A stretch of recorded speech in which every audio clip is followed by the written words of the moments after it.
Hola queridos amigos, el día de hoy, en el programa de Matías del Río y Constanza Santamaría, se generó un acalorado debate con Yorio Jackson, donde se le preguntó si aún creen que gobernar era tan fácil como ellos suponían, y si la oposición se ha comportado como ellos lo hicieron con los gobiernos anteriores. Pero Yorio Jackson solo argumentó que en la actualidad era más difícil gobernar, por el hecho de que las noticias transcurrían más rápidamente, y se producen noticias falsas. Como siempre, Jackson y compañía no hacen ni un mínimo de mea culpa, de que se ha cometido, error tras error y todo lo que han hecho es nada más que improvisar, y tratar de salir del paso. Por otra parte, Constanza Santamaría le recordó a Yorio Jackson, sobre sus dichos de los 30 años y la superioridad moral por la que el actual gobierno se jactaba, preguntándole si los problemas que tenía el gobierno, es por la responsabilidad del Estado neoliberal. Por lo que Jackson, solo atenuó a decir que él fue sacado de contexto y que él, solo se había expresado mal. A continuación, veamos el episodio de la entrevista. ¿Es más difícil gobernar de lo que pensaron? Es bien complejo. ¿Es más y difícil, sobre todo en estos tiempos... ¿Es más difícil de lo que pensaron cuando eran, por ejemplo, líderes estudiantiles o diputados? Yo diría que dos componentes. Una es que efectivamente es más difícil tener la responsabilidad porque tienes que ejecutar y tomar decisiones mucho más complejas que cuando estás en la parte de la representación en el Congreso. Pero dos, las democracias, como se ha mostrado en el mundo, y hay varios estudios, está cada vez más compleja por los niveles de polarización, los niveles de instantaneidad de la comunicación y las noticias falsas. ¿Sienten que la oposición actual se ha comportado de la misma manera que se comportaron ustedes como oposición? Porque entiendo que el presidente Boric le agradeció a la oposición por el comportamiento que ha tenido en algunos episodios duros. Todas las oposiciones yo creo que se comportan distintos conforme a sus contextos, y los oficialismos también, dependen de sus contextos históricos en las cosas que hacen. Yo creo que hay un desafío bien grande ahora, país, y hay una oportunidad para poder tener un acuerdo en pacto fiscal, por lo tanto en reforma tributaria, para poder desarrollarnos los próximos años con las demandas que la ciudadanía está teniendo, y también en materia de pensiones, que yo diría que son los dos donde hay probablemente quizás aparentemente más tensiones, pero yo creo que hay una oportunidad de poder zanjar esos dos temas, no como política de gobierno, sino como política de Estado. Creo que otras materias donde tenemos diferencias van a poder ser más fáciles de resolver. Por lo tanto, por ejemplo, en la cartera que me toca dirigir, estamos a cargo de, a fin de año, presentar un proyecto que es el de Sistema Nacional de Cuidados. Y yo creo que eso, a pesar de que tiene un enfoque, que tiene una definición política, de política pública, que yo creo que es súper beneficiosa para la población y particularmente para las mujeres y las personas que requieren cuidados, yo creo que vamos a poder encontrar harto consenso, como lo encontramos, por ejemplo, con la ley de TEA, de trastorno espectro autista, y otras que benefician directamente a la población. Ministro, ¿y quién va? Viene un periodo importante, como dice usted, de negociación, reforma de pensiones, reforma tributaria, etcétera, varios proyectos de ley. ¿Quién va a negociarlos con el Congreso si la ministra Analía Uriarte no está? A ver, yo primero le mando un abrazo, un saludo a Analía. Espero que se mejore lo antes posible. Porque, ¿usted sabe cómo está ella? La última vez que hablé por WhatsApp iba mejorando. Yo espero de verdad que se mejore lo antes posible. Por lo pronto está tanto, Macarena Lobos, que es una tremenda servidora pública a cargo de la SECPRES, y también está Nicolás Facuse, que era el jefe de la DIREPOL, de la División de Relaciones Políticas e Institucionales, subrogando la subsecretaría. Y creo que ese es el equipo político que actualmente contamos para tener conversaciones con el Congreso. Son gente que los parlamentarios y parlamentarias conocen de sobra, pero obvio que queremos que cuanto antes Analía pueda volver a sus funciones. Ya, ¿y saben si va a poder volver pronto a sus funciones? Lleva 34 días en que no ha podido aparecer. Entendemos que está enferma y que se le ha renovado su licencia médica el día viernes. Y le pregunto porque es un cargo, claro, es un cargo súper relevante y súper crítico. Entonces, lo conozco. Usted estuvo ahí. ¿Se puede mantener en momentos en que el gobierno necesita negociar proyectos clave, ¿cierto?, que eran fundamentales para este gobierno con el Congreso? ¿Se puede mantener al equipo que es subrogante, que el que usted acaba de nombrar, o se va a tener que tomar una decisión distinta con respecto a la ministra Analía Uriarte? A ver, primero yo estoy convencido que no hay nadie que quiera más volver que la propia ministra Analía Uriarte, ¿ya? En segundo lugar, el equipo, por así decirlo, subrogante, un equipo de primer nivel, que yo creo que tienen grandes capacidades de negociación. Y obviamente, mientras se da este proceso, las distintas carteras que tienen los proyectos. Por ejemplo, si es que se trata del proyecto de previsión, la ministra Jara, si se trata del proyecto de reforma tributaria, el ministro Marcel, también tienen las distintas carteras que tomar un protagonismo y un trabajo permanente con las comisiones de su área para poder llevar adelante la preparación de terreno de esos proyectos de ley. Así que es un trabajo en equipo, insisto. Cuando alguien tiene que, lo sacan en camilla y lo llevan afuera porque le tienen que hacer un vendaje o le tienen que echar spray ahí para poder desinflamar, el equipo tiene que cubrir. Claro, pero muchas veces, porque la gente se accidenta o se enferma y es involuntario, ¿cierto? Así que no hay nada que hacer. Muchas veces a ese jugador lo reemplazan. ¿No están pensando hoy día en reemplazar a la ministra Analía Uriarte? Yo no tengo ningún ámbito de competencia para esa decisión. Esa es decisión del doctor, es decisión de nuestro jefe.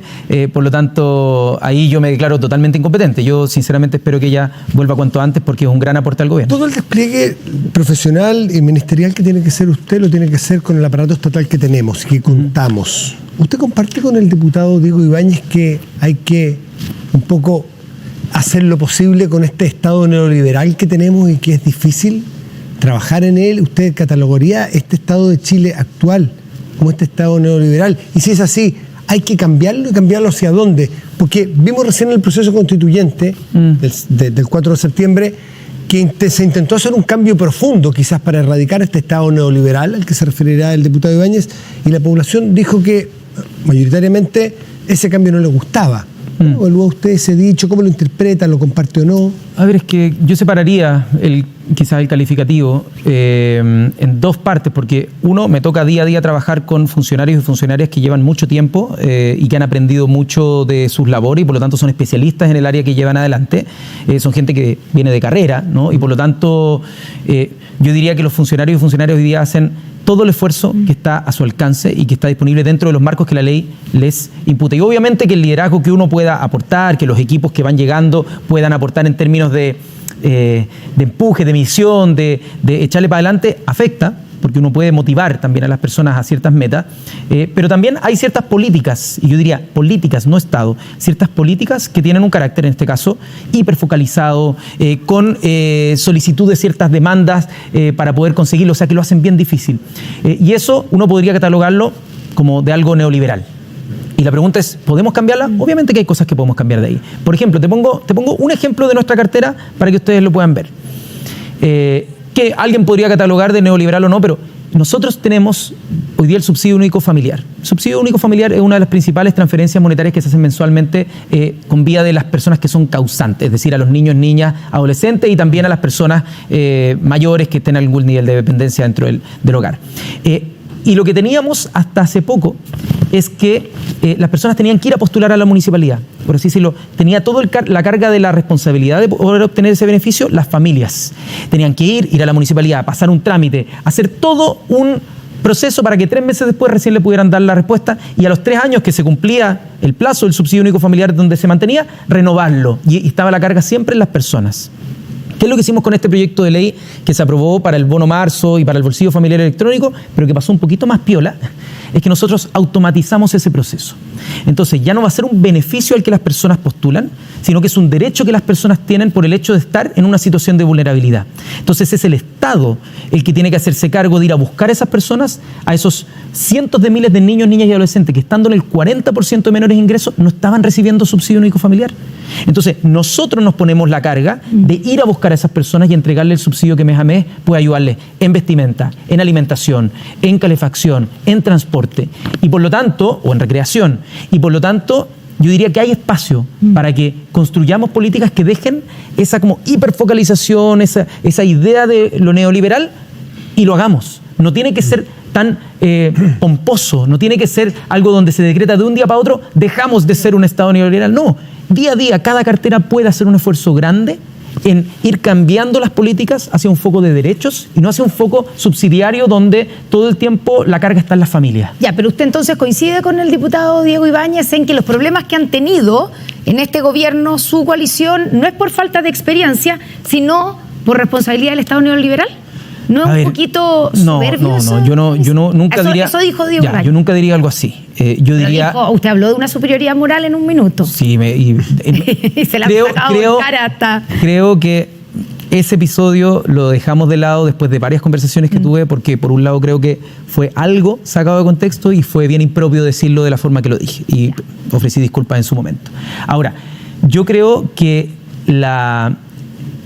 nadie puede evadir las responsabilidades que tiene al momento que las ejecuta. No sirve ni decir, como lo ha dicho el presidente, no sirve ni echarle la excusa al empedrado, es decir, a los gobiernos que estaban antes, ni a las condiciones actuales que tenemos, ni tampoco a la experiencia previa que se pueda tener. ¿Pero les faltó experiencia a ustedes? Yo diría que hay experiencias distintas que se mezclan en el gobierno. Por ejemplo, yo estuve 8 años en el Congreso, yo estuve redactando proyectos de ley, yo estuve negociando con los gobiernos de turno, yo estuve en la Comisión de Hacienda, las comisiones de presupuesto, que son súper exigentes, y por lo tanto cuando llegué, muchas de las cosas que había que hacer sabía, y otras también las tuve que aprender de funcionarios que ya estaban haciéndolas, y por lo tanto todos los días yo diría que para cualquier funcionario público es un aprendizaje, y eso no es algo malo, es algo que yo creo que solamente la extrema soberbia podría decir alguien que está completamente 100% preparado para saber todas las funciones que establece la administración pública. Por lo tanto yo diría que, tal como lo dijo el presidente, nosotros hoy día tenemos que responder, estar orientados a los resultados y no a las excusas de por qué no se logró algo u otra cosa. Como era de suponerse, Giorgio Jackson no admitió que la culpa de los problemas que hay en la administración del país es únicamente por la incapacidad del equipo de Boric, ya que desde que asumieron el cargo, solo ha habido polémicas, errores administrativos y problemas de corrupción. Cabe recordar que hasta Karina Oliva acusó que el jefe de campaña de sus polémicas rendiciones de cuenta fue Giorgio Jackson, el mismo que dijo que su gobierno y su equipo era superior moralmente a todos los gobiernos anteriores. Sin más que añadir, les dejo invitados a darme un like y dejar sus comentarios. Muchas gracias.